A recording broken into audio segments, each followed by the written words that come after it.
इनका कहना है कि मैं जीना नहीं चाहती, मर जाना चाहती हूँ। तो मरने के पीछे क्या राज है, क्यों ये मरना चाहती हैं? तो इनसे बात करते हैं। मैं लोगों के घर काम करती रही हूँ, फिर हमारे पास दवाई के लिए पैसे नहीं थे। ये बताइएगा कि आपके जो मियाँ हैं उन्हें फालिज हुए कितनी देर हो गई है? 14 साल हो गए हैं।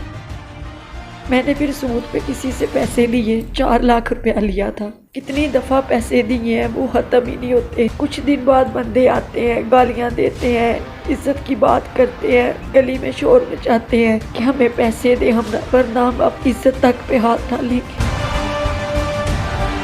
हम लोग कंगाल हो गए हैं। मैं अपना किडनी तक देने के लिए गई हूँ, लेकिन उन्होंने किडनी नहीं ली। बिस्मिल्लाहिर्रहमानिर्रहीम। मैं हूं बाबर बेग और आप देख रहे हैं ABH TV। नाज़रीन, आज की स्टोरी जो है वो बड़ी ही दिलखराश है। मेरे साथ एक ऐसी खातून है कि जो जीते जी ज़िंदगी अल्लाह की दी हुई बड़ी नेमत है, लेकिन इस वक्त उनके इरादे सुन के मैं मायूस तो नहीं कह सकता, लेकिन मैं दिल बर्दाश्ता हुआ। अल्लाह ताला किसी को इस मोड़ पे ना ले जाए।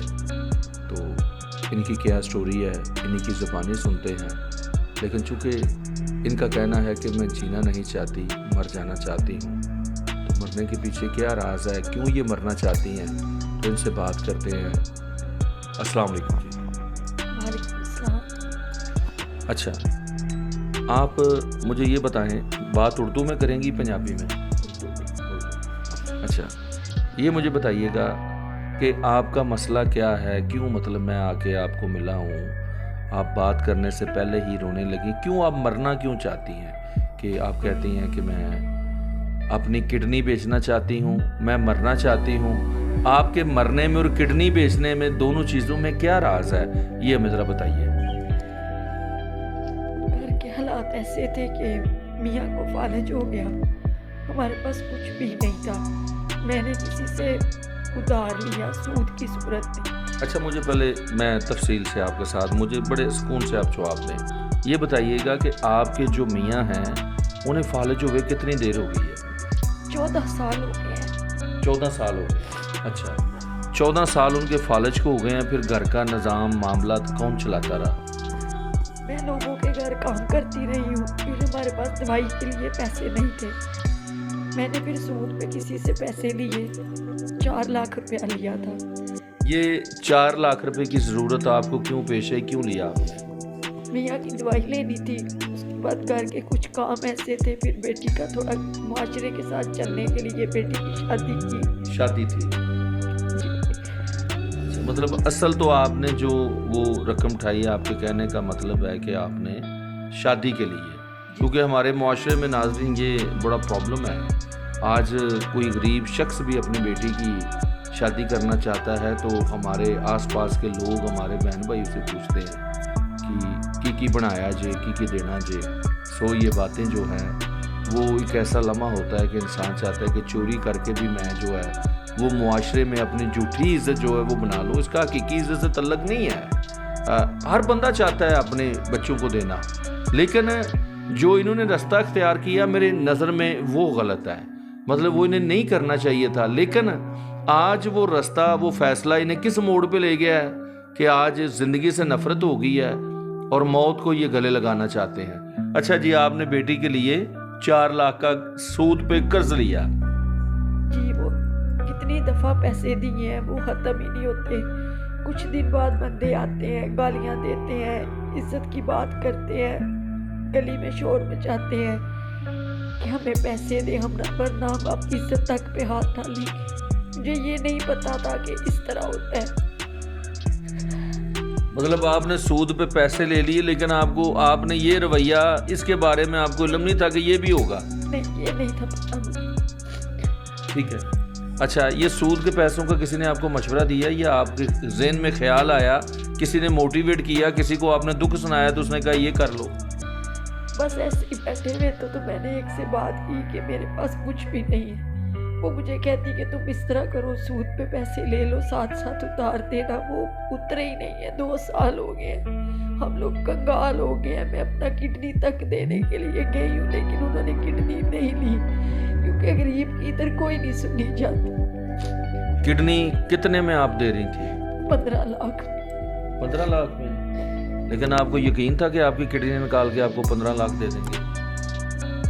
यकीन था भी और नहीं भी था। लेकिन किडनी बेचने से आपको था कि ये मामला हल हो जाएंगे? थोड़ा सा तो था कि चले कुछ न कुछ तो हल हो ही जाएगा। अच्छा, फर्ज करें आपने सूद पे 4 लाख रुपया लिया, तो वो पैसे आप देती भी रही होंगी, तो क्या समझती हैं कि कितने पैसे दे चुकी हैं इस वक्त तक? मैं इनको डबल पैसे दे चुकी हूँ, लेकिन जो असल रकम है वो उधर की उधर ही है।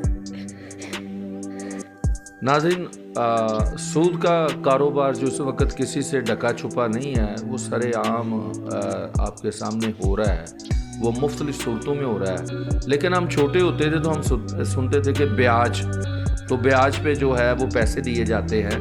तो मुझे बचपन का ज़माना याद है जब पता चला कि 1000 रुपया लो तो 100 रुपया, वो 900 रुपया देते थे, 1000 वापस लेते थे।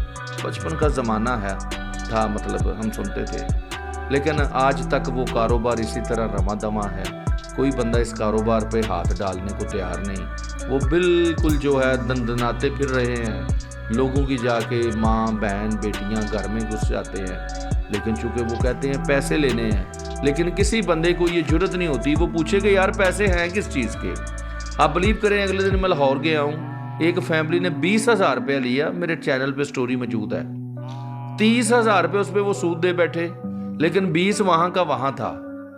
तो जब मैंने उस बंदे को बुलाया सूद वाले को, तो वो कहता है जी एक पैसा नहीं कम होना जनाब, ये तो मैं 20,000 ही लूँगा। लेकिन खैर जैसे कैसे अल्हम्दुलिल्लाह उस मसले को ख़त्म करवाया।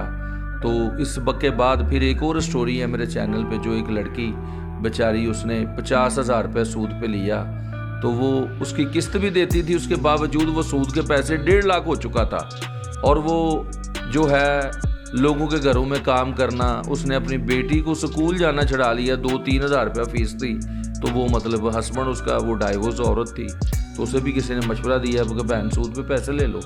तो मैं अपनी बहनों से, अपनी जो हमारे भाई हैं, जो लोग हैं, ज़िंदगी में मुश्किलात आती हैं, मैं आपको ये कहना चाहता हूँ कि ज़िंदगी में आप कभी भी सूद पे पैसे ना लें। सूद पे आप पैसे लेंगे तो आप, ये वो दलदल है जिसमें धंसते चले जाएंगे। मैं आपको ये ज़रूर कहता हूँ कि आप जब दलदल में गिर जाएं तो फिर आप हाथ पाँव ना मारें, क्योंकि जितने पाँव मारेंगे, हाथ मारेंगे, नीचे जाएंगे, बस फिर शोर मचा लें। क्यों कि वो उन्होंने इज्जत तो आपकी पहले नहीं छोड़ी होती, मतलब वो आके शोर मचाते हैं गली में, मोहल्ले में, हर बंदे को बताते हैं ये फ्रॉड करते हैं, ये झूठे हैं, इन्होंने पैसे देने हैं। और कोई बंदा मेरा ख्याल है इस तरह जलील होना पसंद नहीं करता जिस तरह ये मुझे बता रही हैं। इन्होंने मुझे कुछ वॉइस नोट सुनाए हैं जो मैंने सुने हैं, मतलब तो शायद ऐसे मेरे लफाज का चुनाव शायद ठीक ना हो, अल्लाह मुझे माफ़ फरमा दे। जिस तरह मतलब किसी फाशा औरत से बात की जाती है इस तरह, मतलब लेकिन हर एक की इज्जत होती है। तो ये एक अच्छी फैमिली से हैं, अच्छे ख़ानदान से है, लेकिन आज ये इनकी ज़िंदगी की एक गलती इनको इस मोड़ पे ले आई है कि आज ये किडनी बेचने को या मौत को गले लगाने को तैयार है। तो हमने इनको समझाया बजाया है। अच्छा मुझे ये बताएं कि आपके बेटे नहीं हैं? नहीं, बड़ा बेटा मेरा फोत हो चुका है, 15 साल का था। आज होता तो शायद सहारा बन जाता, तो ये हालात न होते हमारे। 15 साल का फौत हो गया, बीमार था, बुखार चढ़ा था। तो छोटा बेटा आपका, 2 बेटे हैं? छोटा बेटा 10 साल का। 10 साल का है, ठीक है। अच्छा अगर कोई अल्लाह का बंदा, अल्लाह ताला किसी के दिल में ये ख्याल डाल दे कि वो आपकी, क्योंकि ये बड़ा कार खैर है, बहुत बड़ा सवाब है, अल्लाह ने इसका बड़ा अजर अजीम रखा है, तो आप मुझे ये बताएं कि क्या आप चाहेंगी कि कोई आपके लिए क्या कर दे? कोई अल्लाह का नेक बंदा मेरा ये सूद उतार दे, मैं सारी जिंदगी उनको और उनके बच्चों को दुआएं दूं। नाज़रीन इनका एक छोटा सा घर है जी। मेरे मसाए, मतलब मैं एक बात करने लगा हूँ, हमारे मोहल्ले में ही एक ऐसा घर था, मुझे वो वक्त याद है कि 3 लाख रुपया उन्होंने लिया था, लेकिन वो 3 लाख रुपए में घर दे के वो चले गए। اللہ تعالیٰ ان لوگوں کو حیا دے جو یہ سود کا کاروبار کرتے ہیں، تو روز محشر یہ اپنے رب کو کیا منہ دکھائیں گے؟ تو دنیا میں بہت سارے ایسے لوگ بھی ہیں جن کے لیے 5 لاکھ 4 لاکھ روپیہ کوئی رقم نہیں ہے، لیکن یہ وہ جو سود کی زنجیریں ہیں اس سے کئی زندگیاں آزاد ہو جائیں گی کہ یہ سکھ کا سانس مطلب لے پائیں گی، اور ان کی جو وہ کڈنی ہے وہ فروخت ہونے سے مجھے نہیں یقین، یہ تو کہتی ہیں 15 لاکھ مجھے کڈنی کا بولا کسی نے، ہم نے تو یہاں 2-2 2.5 لاکھ کے اوس کڈنیاں بکتی دیکھی ہیں، اور کئی بار تو ایسا ہے کہ بندے کو چھوڑ کے ہی وہ بھاگ گئے ہیں، پتہ ہی نہیں وہ کہاں تھے، کس نے کڈنی لی، کیا کیا۔ اللہ تعالیٰ ہم کو آپ کو اپنی ایمان میں رکھے، اور اللہ تعالیٰ ان کے لیے آسانی والا معاملہ فرمائے، اور ہمارے لیے اور آپ کے لیے بھی۔ تو اس کے ساتھ ہی میں اجازت چاہوں گا۔ اس طرح کی یہاں ہزاروں نہیں لاکھوں کروڑوں دکھ بھری سٹوریاں ہیں جو سینہ چیر دیتی ہیں، اور یقین کرے کہ عرش مولا پہ بیٹھا ہوا میرا خدا بھی جو ہے وہ دیکھ رہا ہے کہ دنیا میں کیا ہو رہا ہے۔ اس کے ساتھ ہی میں اجازت چاہوں گا۔ تو جن کو اللہ نے دیا ہوا ان کے لیے یہ سر کا ایک بال بھی نہیں ہے۔ پاکستان زندہ باد۔